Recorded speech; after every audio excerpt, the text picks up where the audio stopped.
Welcome back to Riders of the Dawn. This is Stu. This is Jay. And today we are going to talk about The Dark Tower and The Dark Tower trailer and movie adaptations and The Dark Tower. And The Dark Tower. Yeah, so a lot of hype because the Dark Tower trailer came out. The much anticipated movie adaptation of Stephen King's epic $1.5 million word fantasy 7-book series, which was both amazing and kind of bad sometimes. But the thing I love about the Dark Tower is actually what got me reading fantasy as an adult. Because frankly, I went through school like most people, reading books that I hated, and it made me believe that I hated reading. Yeah, books were bad. The Dark Tower was the first thing that I read that was like, oh, you mean people write about this kind of stuff, and it's not just Tolkien? Like, cool, I'm into this. So as an adult, it was the first thing I had read, and really, I have to think back and say it's probably the first thing I ever read that I enjoyed. Honestly, this whole idea of this lone gunslinger, especially the first book, which is so captivating.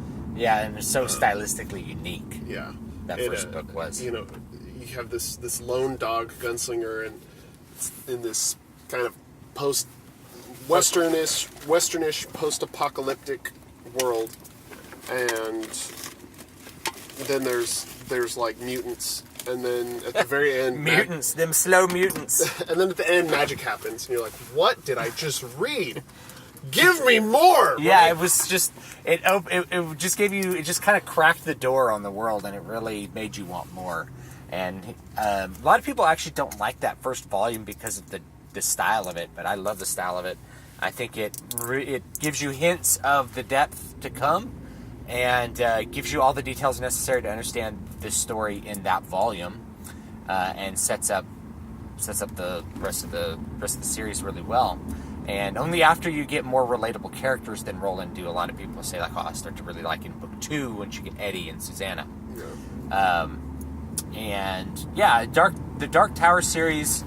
It didn't get me into fantasy, but it made me pay more attention to fantasy than I had been, simply because, I started reading it when I was like 18. That's why I just went down to the bookstore and I'm like, I'm going to pick a book out to read. And I always read a lot of books. But I'm like, you know what? I've only read a couple Stephen King books. Let's try one. I saw one called The Gunslinger. I'm like, I have to check this out. Stephen King writing a Western? Why not? Yeah. And I didn't realize it wasn't like... And then it's like this kind of weird looking Western, and then I read it. I'm like, this is really cool. What a unique setting, and what a unique take on like the Western and fantasy. And I ended up reading within that week. I read all the books that existed in that series, which was 4 of them, and then I waited like 4 or 5 more years for the other 3 to come out. And the last 3, I don't know, I don't like the last 3 as much as I like the first 4. Yeah. I guess there's a bunch of reasons for that.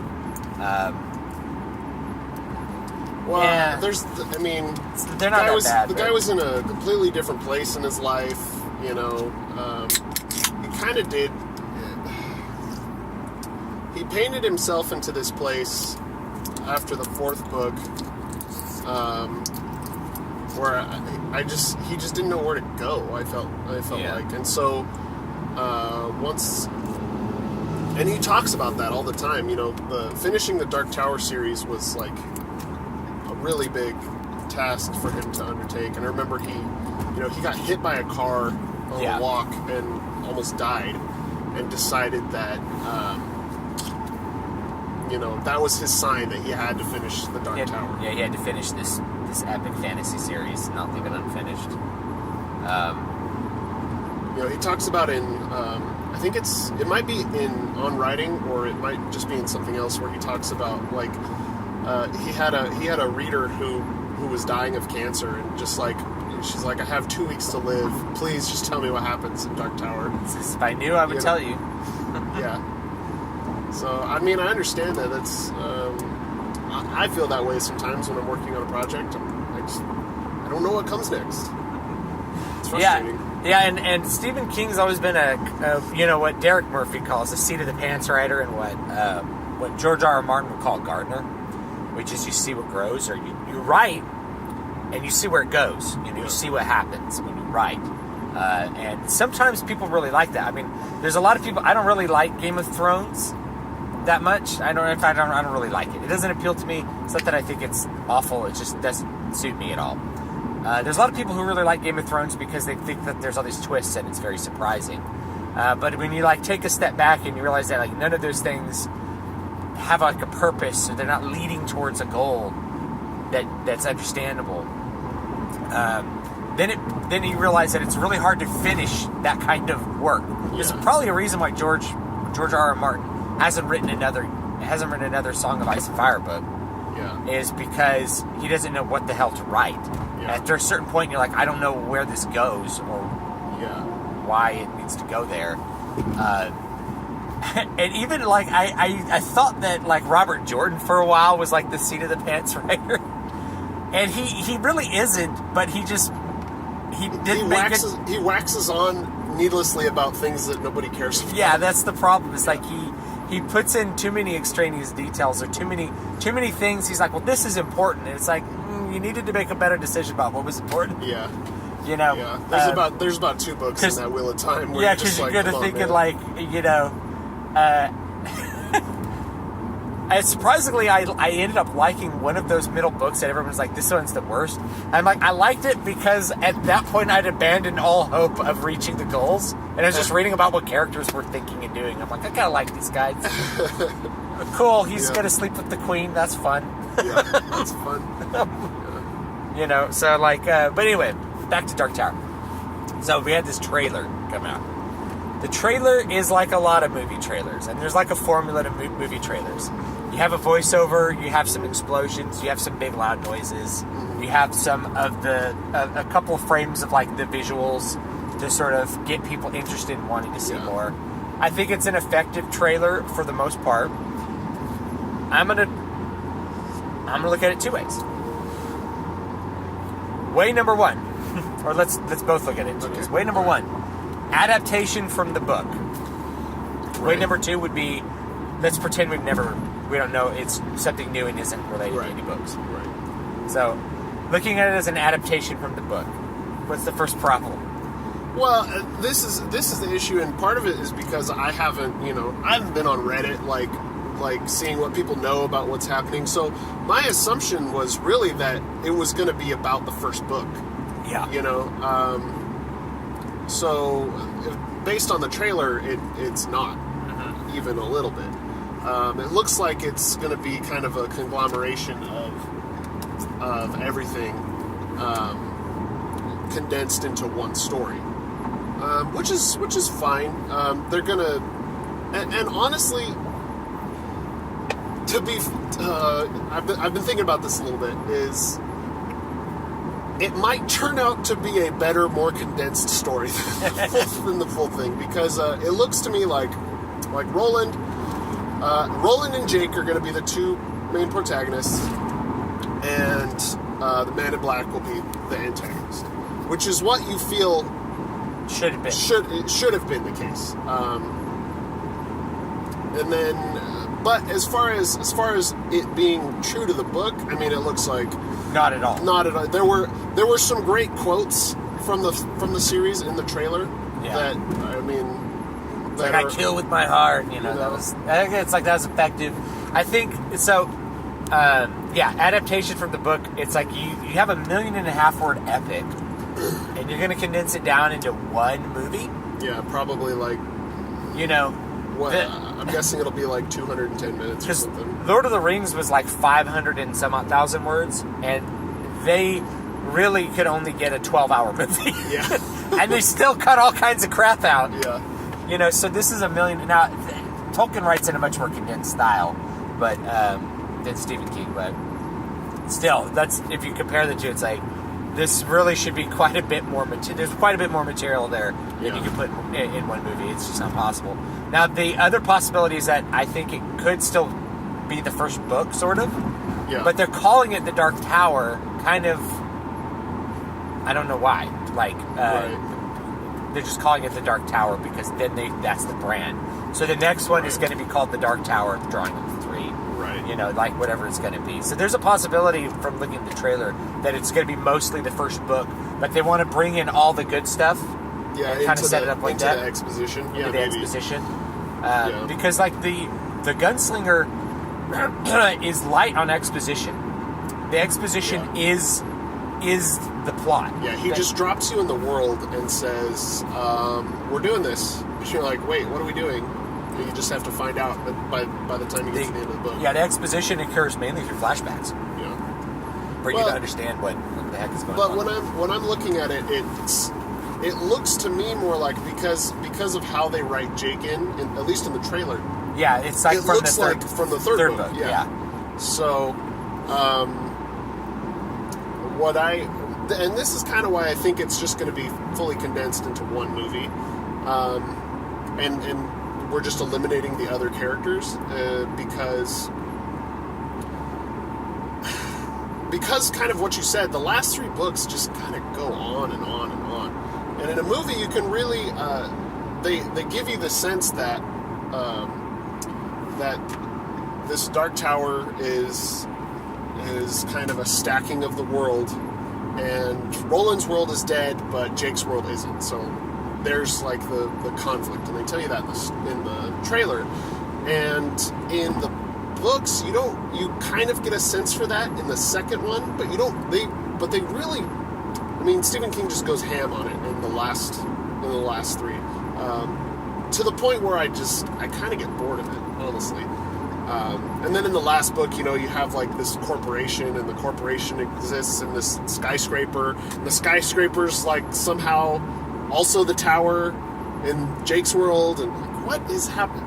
Yeah. Anyway, yeah. I just feel like in a movie setting, that doesn't make sense to do. You can't do quite all of that. Have all those ideas. So you see, there's this image in the trailer of the Dark Tower that's, and it's really stylistically appropriate to the cover of the Gunslinger. Yes. I thought that was really cool, and in the trailer you see it like bursting from the middle in this almost versus what Michael Whalen, and Michael Whalen did the illustrations in the original Gunslinger and in book 7. So versus Michael Whalen's one of my favorite fantasy artists. Like, he did all the Elric covers. He was a really, I think he's really top notch. And he did the tower as a more like black medieval type tower in the 7th book. But I like the aesthetics of the first book, where it's obscured and there's too many details and it's too layered, and it feels like it could be industrial. It could be, or it could not be. It could be medieval, it could be industrial, it's fantastical. Yeah. It could be from a Final Fantasy game. Yeah. Not that those existed when you created that, but it's like, it could be anything, and I appreciate that aesthetic. Mm-hmm. And so we get a glimpse of that with the beams and stuff. And so I have to assume, like, my assumption from what I've seen is that it's going to be Roland, Jake, Man in Black, probably that the town, the Thunderclap, and then like he's at the Dark Tower, and that's probably going to be the plot. Be the movie. Yeah. So he goes through Thunderclap. They're trying to break the beam. He stops him, and then he still has to save the tower from the Crimson King. Yeah, and that's the other thing, is because I don't think that they're gonna mutilate Roland. That's the other thing in a movie. And if they don't mutilate him, then he doesn't need the other 2 characters. You know what I mean? Yeah. And the story just becomes much more direct, and also because we don't have Stephen King's multiverse, you don't need the Crimson King. Yeah, he's not necessary, because you don't have insomnia or any of that other stuff. To deal with, and honestly, you never needed him to begin with. It should have always been Walter O'Dim. It should have been, and I mean, I could criticize Stephen King's choices there, and he might agree, he might disagree, but doesn't matter. It doesn't really matter. When you set up the gunslinger is the exposition, and then you get all of the exposition in the fourth book, Wizard and Glass. Yeah, and fully understand the beginning. Yeah, when you fully understand where he comes from, it makes it all the more important that this is about the Man in Black, who is also Randall Flagg from Eyes of the Dragon, and if Eyes of the Dragon, Stand, probably forgetting like 2 other books. Yeah. But anyway, yeah. So he's this multi-dimensional chaos being. Yeah. But anyway, so like I see that from the trailer. The adaptation doesn't look. Now let's talk about the 900-pound gorilla in the room. Somehow we avoided talking about that. Roland's black, right? And so this is the other reason that I think it's probably not the first book. Yeah. Is that Roland's black, and in the books, Roland is white, and that actually it has an impact. Like some characters, their race or their skin color just doesn't matter. But for Roland, you have a white character with blue eyes that is disliked by a racist black character who has a thing against white people, yeah. which is Susanna, or Detta and Odetta. Yeah. In book 2, and that creates a relationship that, for that character Susanna, is important that Roland's white and that Eddie's white. Yeah. It's very important for them. So like. Yeah, because it shows growth for this character. So people are like, oh, why do you have to be so racist? Why does the character have to be white? It's like, he's white in the book. A racist clock is right twice a day. Yeah. No matter what. But it's like one of those things that it actually did have an impact in the book. So if you were going to make an adaptation of the book, Roland really should have been white. And it's nothing to say anything against Idris Elba. He's a really good actor. I think his, great actor. In the trailer, his voiceovers sound really effective. Yeah. I think he has a great voice for commanding that kind of thing. And if we take Susanna out of it, if we take Susanna and Eddie out, we don't need Roland to be white. Yeah, we don't. Well, and not only that, if it's not a book adaptation, and we're basically removing Wizard and Glass, you also don't need him to be white. So this is why I think it's going to be an all-encompassing movie. Because in the books, it talks a lot about the fact that the gunslingers are basically knights of the Round Table. They're like descendants of King Arthur, and their guns are forged with the steel of Excalibur, kind of thing. So it's like if you remove that, you don't need this character to be a specific race. And going back to the effectiveness of the trailer, like Stu said, I think Idris Elba is going to really command the role. And if this is how the movie turns out, the way that we're talking about, it could be really good, and in fact, it could be better than the novels, if I'm being honest. Because of the way Stephen King likes to just go on and on and on and on and on and on. And in different directions. In different directions. This is the problem with gardening versus planning. Being a gardener myself in my writing, I see the problem.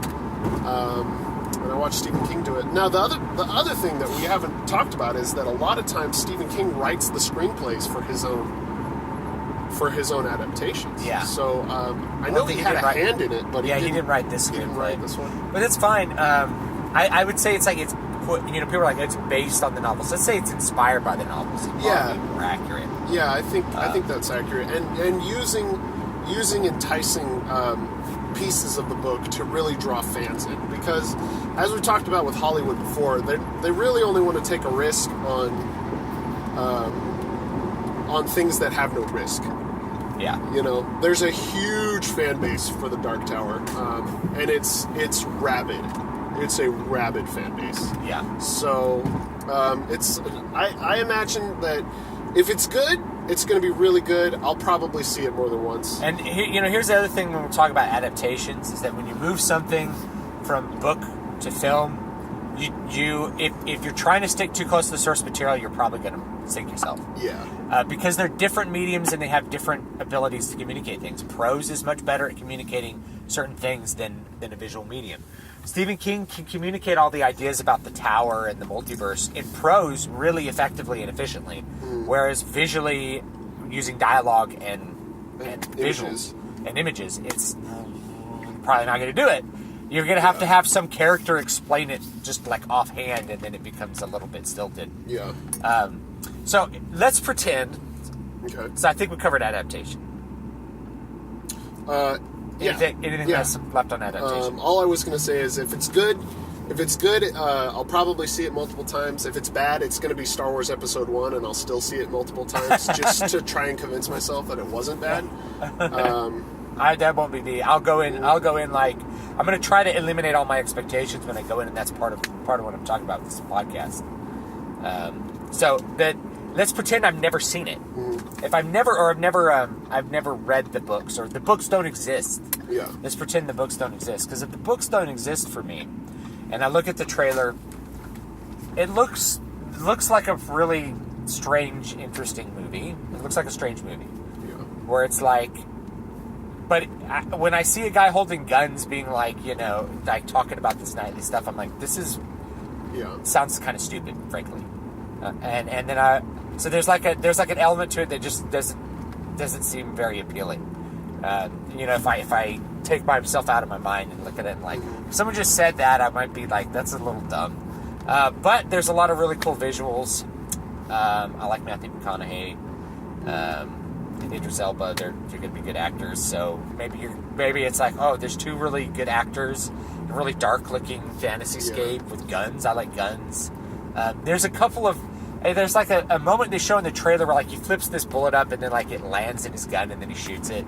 Yeah. I'm kind of like, no. That was the part. I'm like, no. And that's why it's hard to stupid. remove yourself from the fact that it's an adaptation, because as it being an adaptation, you're like, well, Roland maybe could have done that in the book. I don't remember him doing that, but like you get the sense that he's magical is the point. Yeah, in the book you get the sense that he's so skilled with what he does. He does like he can load this single action revolver like really quickly. Yeah.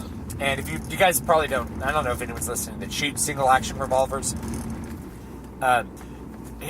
You have to turn the cylinder one at a time, put a bullet in one at a time. You fire. In order to unload it, you have to pull the gun up, and then you have like a little, basically a little rod that you can push down on the side of the barrel to knock the shells out because they get stuck in the cylinder after you fire them. So it takes a while to load and unload a single action revolver. And so in the book, you get this idea that he can pop them out really quick. He's like, his timing is he's practiced it so much that his timing is just really fast. Yeah. And so he's able to reload really quickly both his guns, which is and you see some of that in the trailer. But there's just this part where like flips this bullet up and then he catches it in the gun and then he shoots the bullet. Well, I think he actually he has like those. There's like a thing that just holds 6 bullets on it, and he like throws it up in the air. Yeah. And all 6 of them like land perfectly in there, Yeah. So it's totally fantastical. Which I mean, I am not. I don't know as much about. I never worked as a gunsmith, so that doesn't bother me. It doesn't bother me as much. Guns. I'm a pedant when it comes to guns and armor and stuff like that. Yeah. Whenever I see like fantasy armor and it's like, here's the elf character and here's her fantasy armor and it shows like her shoulder and part of her breasts and you're like, that's not armor. Yeah. That's what Ryan calls boob plate. Yeah, boob plate. Yeah, it's like, if you had your armor like to show the shape of your boobs, like you would die instantly because like your armor would kill you. Yeah, if an arrow hit your armor, it would like make the arrow slide into the center of your heart. But it's like to show the skin, like to show the attractive actor. Anyway, I'm a pedant. Yeah, I mean, What do you think? Should see, should not see? I'll probably see it. I'm for sure gonna see it. I'll probably see it. Maybe we'll see it and we'll do a movie review of it. Yeah. So yeah, I'll probably see it. Partly because like if I eliminate myself from, and my knowledge of the books from the trailer, I'm like, it looks interesting enough that I might want to see it. And I know that there's people on my channel that are going to be like, are you going to do a review of it? And I'm like, yeah, I probably should. So, Yeah. Anyway, this has been Riders of the Dawn. You guys have a good one. This has been, you can find me at davidvstewart.com, dvspress.com. And you can find me at matthewjwellman.com. And Happy Friday. Happy Friday. We'll see you next time.